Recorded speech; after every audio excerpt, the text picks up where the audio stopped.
ನಟ ಅಜಯ್ ರಾವ್ ಬದುಕಲ್ಲಿ ಬಿರುಗಾಳಿ.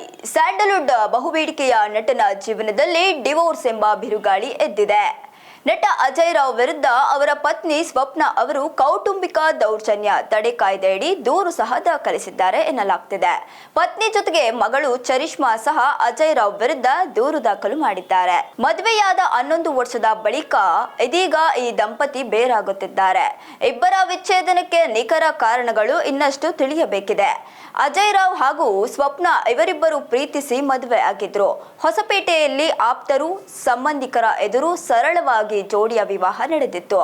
ಆದ್ರೆ ಇದೀಗ ಅಜಯ್ ರಾವ್ ಪತ್ನಿ ಸ್ವಪ್ನ ಅಜಯ್ ಮ್ಯಾಜಿಸ್ಟ್ರೇಟ್ ಕೋರ್ಟ್ನಲ್ಲಿ ಅಜಯ್ ರಾವ್ ವಿರುದ್ಧ ಕೌಟುಂಬಿಕ ದೌರ್ಜನ್ಯ ಸೆಕ್ಷನ್ 12 ಅಡಿ ಕೇಸ್ ದಾಖಲಿಸಿದ್ದಾರೆ. ಇವರಿಬ್ಬರು ದಾಂಪತ್ಯ ಜೀವನಕ್ಕೆ ಕಾಲಿಟ್ಟು ಇದೀಗ 11 ವರ್ಷ ಕಳೆದಿದೆ. ಹಾಗಿದ್ರೆ ಕೃಷ್ಣನ ಮ್ಯಾರೇಜ್ ಸ್ಟೋರಿಯಲ್ಲಿ ಉಂಟಾಗಿರುವ ಡಿವೋರ್ಸ್ ಬಿರುಕು ಸರಿ ಹೋಗುತ್ತಾ ಇಲ್ವಾ ಅನ್ನೋದನ್ನ ಕಾದು ನೋಡಬೇಕಿದೆ.